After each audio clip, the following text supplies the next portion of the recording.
City, it's in New Jersey, it's in Ohio, it's in Colorado. People are sick and tired of the Rahm Emanuels and the Democratic establishment and the Republican establishment. Meanwhile, lawmakers are divided on the way forward on the 149th day of the Iran war, but agree a major military strike is not advisable amid new concerns over depleting U.S. munitions. We should never have gotten into this senseless war, and we should end it now. I'm glad that they're not going to unload again with a big military strike. That would just drag us more deeply into this conflict, a conflict that we should be getting out of, not getting deeper into. The president likes the daily attacks. He believes that sometimes you have to kill a few chickens to scare the monkeys. That's not. I don't think that's going to work with the Iranian leadership. We have a number of reporters and analysts in place. They're ready to go over all of these new and developing storylines. We'll start the hour with MS Now White House reporter Jake Traylor. So, Jake, a new poll shows most Americans are upset over the Iran war. How's the administration responding today, as well as to those reports that some insiders are warning about the depleting munitions? Do we know who is worried about that?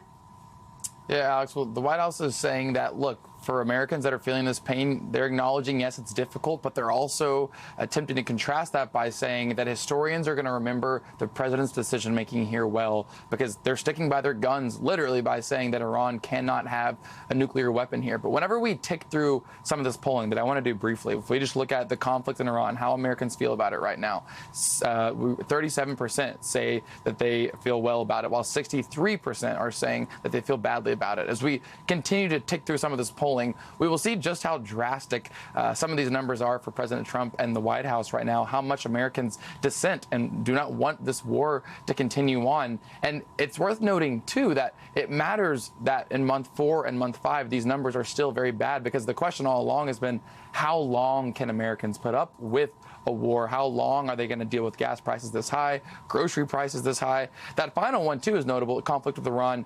What should the U.S. do now? Right now, 33% of Americans are saying continue, while 67% are saying end the war now. Mike Waltz, the U.S. ambassador to the UN, was asked about some of this really tough polling for the president and the White House on the war with Iran this morning. Take a listen to what he had to say.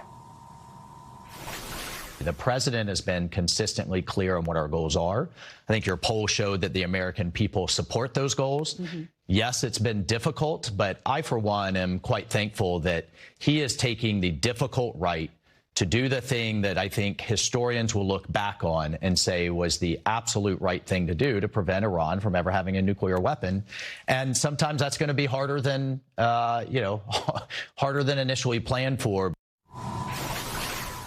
Alex, to give you a tease to some new reporting that me and my colleague Vaughn Hilliard have coming out tomorrow, these numbers are very unsurprising. We've consistently seen incredibly negative polling on the president's handling of the war. The question around all this, and especially when we're talking about American citizens, is how does this impact the midterm election? My colleague Vaughn and I have talked to multiple different senior officials, allies close to Trump, people in charge of leading the midterm strategy for Republicans.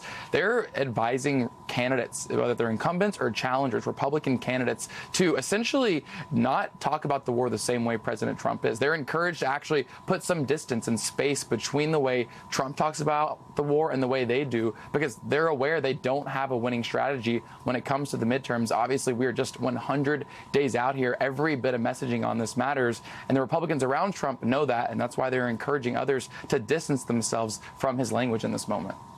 I will look for that story from you and Vaughn when it drops. Thank you very much, Jake, for that. Let's bring in MS Now contributor Inzamam Rashid along the Strait of Hormuz in the UAE. Inzamam, welcome to you. Trump says he's holding off on a massive attack on Iran. What can you tell us about what is going on, if anything, in the Strait of Hormuz there behind you?